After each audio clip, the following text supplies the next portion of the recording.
Oh man, have you seen that poll from the New York Times that literally every media outlet in the country has been talking about all week? You know, the one that shows that President Biden and former President Trump are each at 43%. The presidential race is neck and neck. Even though we've got 15 months until the election, oh my God, folks, we got us a horse race, right? That is exactly what this poll is designed to show. Again, I have not been on a single news website this week that has not mentioned this new New York Times poll showing the two candidates neck and neck.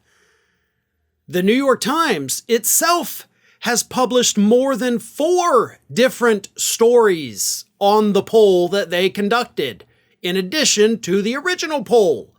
So New York Times is milking this for all it's worth, and that should tell you everything you need to know about this poll.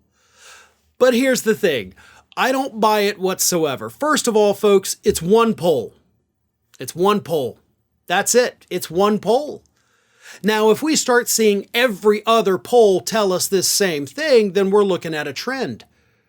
But when you only have one poll, even though the New York Times says it's super accurate, you know, because we were mostly accurate last year, they said, so we're pretty confident in this one. They literally say that in the piece, by the way. So, yeah, one poll is not a trend.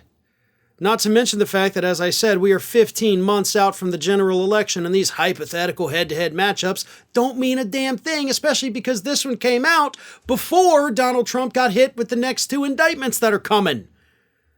So I don't care about the poll.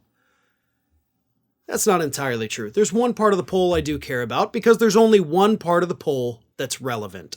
Donald Trump is not a threat to the Democrats winning in 2024. Donald Trump is not going to be the reason that Joe Biden loses if Joe Biden loses. The reason that Biden would lose, and the poll does show this, so I said again, this is the one part of the poll that is concerning. You have 14% of respondents who say that they're going to vote third party, fourth party, fifth party, or more than likely, they're not going to vote at all. So 14% of voters in this poll say, if I do vote, which I'm probably not, I'm going to end up voting for somebody else. But again, I'm probably not even going to go. I'm not going to vote. The threat to Biden's reelection is people staying home, low voter turnout. If we end up with low voter turnout in 2024, Trump wins. Because a neck-and-neck race is still going to give Donald Trump enough votes to win the Electoral College again, even if he loses the popular vote by a couple million. Low voter turnout could kill the Biden administration, though. And to be honest, it's kind of Biden's fault. It's the Democratic Party's fault. Because what we're looking at right now is the number of people who say they are not enthusiastic at all on the Democratic side is nearly 25%. That's a massive amount of Democrats who are like, yeah, he's going to be our nominee, but I'm not happy about it.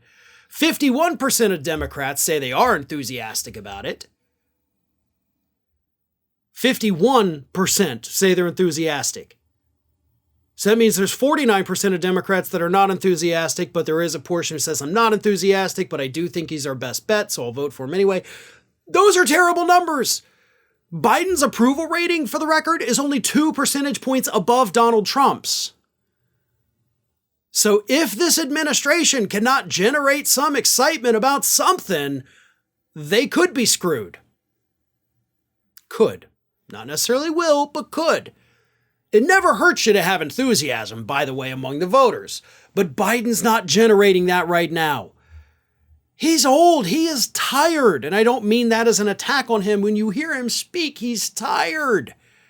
He doesn't even want to be doing this anymore, it seems. And if you don't want to do it, why should I want you to do it? If you don't have the energy to do it, you can drop out now, and we got plenty of time to get a decent candidate in the race. But he's not going to do that.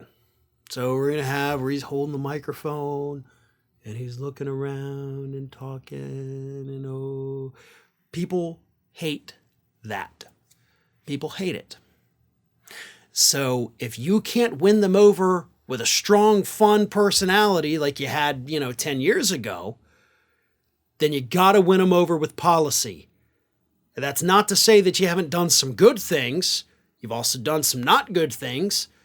You haven't fought sometimes when you needed to fight. So I suggest from this point forward, you become a fighter. You don't have to yell. You don't have to scream. You don't have to get crazy animated. But if you don't start fighting for these people, they're going to sit home next November and you're going to have to start packing. Ring of Fire has fresh content 7 days a week. So if you want to be reminded about it, don't forget to subscribe to the channel, hit the little bell to be notified every time a new video goes up.